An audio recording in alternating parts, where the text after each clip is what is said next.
వీటిల్ని తోడి బయట పోస్తా ఉన్నాం. తోడడంలో కూడా 2 మార్గాలను వాడుతూ ఉన్నాం. ఒకటి పెద్ద మోటార్లు తీసుకొని ఒక 3-4 మోటార్లు పెట్టి నీళ్లు బయటకు తోడుతూ ఉన్నాం.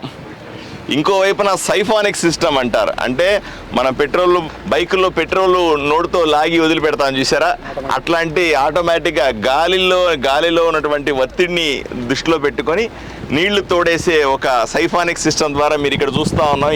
ఈ పైపులన్నీ కూడా దానికి సంబంధించినవి. ఈ పైపుల్లో నుంచి నీళ్లు వైపును తోడేసే ప్రయత్నం చేస్తాం. ఈ నీటిని కూడా వృధా కాకుండా జనాలు మనం డ్రైనేజీల్లో కానీ కాలువల్లో వదిలిపెడతా ఉన్నాం.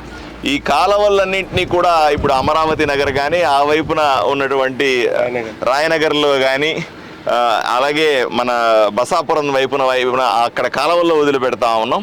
ఆ కాలువల్లో నుంచి రైతులు కూడా దాన్ని తీసుకొని పొలాలకు వాడుకుంటున్నారు. ఈ నీళ్లు వేస్ట్ కాకూడదు కదా, ఎట్లాగే పోతే కూడా వృధా అవుతాయని పొలాలకు వాడుతూ రైతులకు నీళ్ళు ఇచ్చే ప్రయత్నం కూడా దీంట్లో నుంచి చేస్తూ ఉన్నాం. ఇవి ఇంకొక 4-5 రోజులు మ్యాక్సిమం ఒక వారంలో పూర్తవుతాయి. మీరు చూశారు కొన్ని చోట్ల ఇసుక దిబ్బలు బయటపడతా ఉన్నాయి, కొన్ని చోట్ల లోపల ఉన్న బావులు బయటపడతా ఉన్నాయి. లోపల ఉన్న మొక్కలన్నిటి నుంచి కూడా ఒకవైపున క్లీన్ చేసే కార్యక్రమం కూడా మొదలుపెట్టాం మనం. ఒకవైపు నుంచి మొక్కలు క్లీన్ చేస్తూ ఉన్నాం. ఆ వైపున ఉన్నటువంటి బురద వైపు పైన ఉన్నటువంటి పై లేయర్ అంతా కూడా ప్లాస్టిక్ వస్తువులను తీసేసి దీన్ని శుభ్రం చేసే ప్రయత్నం చేస్తాం. మీరు ఇప్పటికే చూశారు టీబీ డ్యాంలో నీళ్లు ఈరోజు వదిలిపెట్టారు.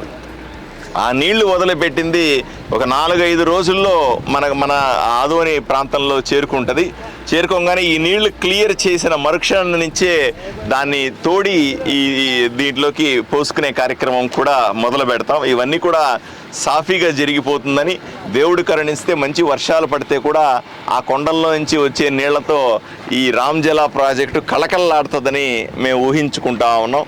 ఏదైతే మనం ఎన్నికల ముందు చెప్పినామో దీంట్లో ఉన్నటువంటి విషపూరిత నీళ్లు బయటపడేసి ఫ్రెష్ నీళ్లు నింపి ఈ ట్యాంకును పరిరక్షిస్తామని ఎన్నికల ముందు చెప్పిన వాగ్దానాన్ని దృష్టిలో పెట్టుకొని ఈరోజు పూర్తి చేస్తూ ఉన్నాం. ఈ పని చేస్తున్నటువంటి ఇంజనీర్లందరినీ కూడా అధికారులందరినీ కూడా నేను అభినందిస్తూ ఉన్నాను. అదే సందర్భంలో దీన్ని కాపాడుకోవాల్సిన బాధ్యత చాలాసార్లు మనం చూస్తూ ఉన్నాం. ఆ వైపు నుంచి పూజా సామాగ్రి దీంట్లో పడేయడం ఇది మంచిది కాదు.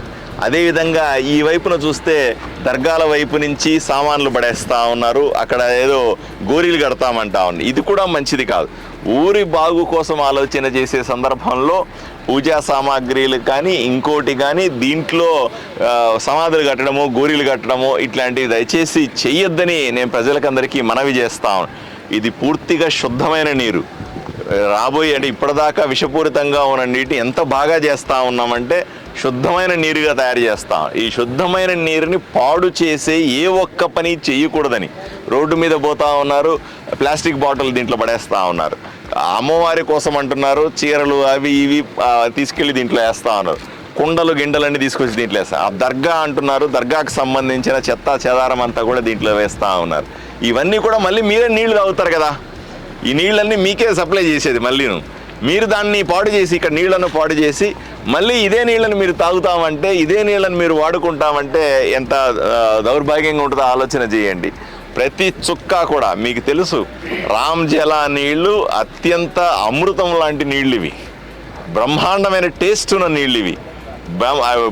నేను ఇప్పుడు చెప్తున్నాను కదా, ఈ నీళ్ళని బయటికి పంపిస్తా, ఇది పాడైపోయిన నీళ్లు బయటికి పంపించి పొలాల్లో వేస్తూ ఉంటే కూడా, పొలాలకు పంపిస్తూ ఉంటే కూడా రైతులు కూడా చెప్తా ఉన్నారు, సార్ ఈ నీళ్లు ఉంటే బ్రహ్మాండంగా పండుతాయి సార్ పంటలు అని చెప్తా ఉన్నారు.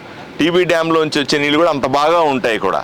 కాబట్టి వీటి నీళ్లను పరిరక్షించుకోవాల్సిన బాధ్యత, ఈ చెరువును పరిరక్షించుకోవాల్సిన బాధ్యత ఆదోని వాసులు ప్రతి ఒక్కరూ కూడా దీన్ని బాధ్యతగా తీసుకోవాలని మీ ద్వారా విన్నవించుకుంటా ఉన్నాను. దీని చెట్లు తీసేస్తారు, ప్లాస్టిక్ తీసేస్తారు, పూడిక మొత్తం తీయాల్సిన పని లేదు, దాన్ని ట్రీట్మెంట్ చేస్తారు. దానికి అవసరం దాని పురుగులు గిరుగులు చచ్చిపోవడానికి మందులు చల్లుతారు, లేదా దానికి ఉన్న పైన ఏదైతే ఉపయోగపడదో, ఏదైతే చెడు వస్తువు ఉందో దాన్ని తీసేస్తారు. మొత్తం లోడాల్సిన అవసరం ఉండదు, ప్రాపర్గా ట్రీట్ చేసి నీళ్ళకి ఇబ్బంది లేని విధంగా చేస్తారు. దాన్ని సఫిషియెంట్ పూడిక తీత అంటే ఎక్కడి నుంచో పూడిక వచ్చి దీంట్లో చేరితే అప్పుడు పూడిక తీస్తే లోతు ఉంటుంది అనుకుంటారు. దీనికి తగినంత నీళ్లు స్టోర్ చేసుకోవడానికి తగినంత లోతు ఉంటుందండి, ఇబ్బంది పడాల్సిన అవసరం. మనం ఎక్కడో పైన ఉన్నాము, నీళ్ళు ఎక్కడ ఉన్నాయి చూడండి, సుమారు 20 మీటర్ల కింద ఉన్నాయి. 20 మీటర్ల నీళ్లు వస్తే 2 సంవత్సరాలు వాడుకోవచ్చండి దీంట్లో నీళ్లు. కాబట్టి అవసరం దీంట్లో ఉండకపోవచ్చు అనుకుంటాను. అవసరమైతే అది చేద్దాం. రైట్.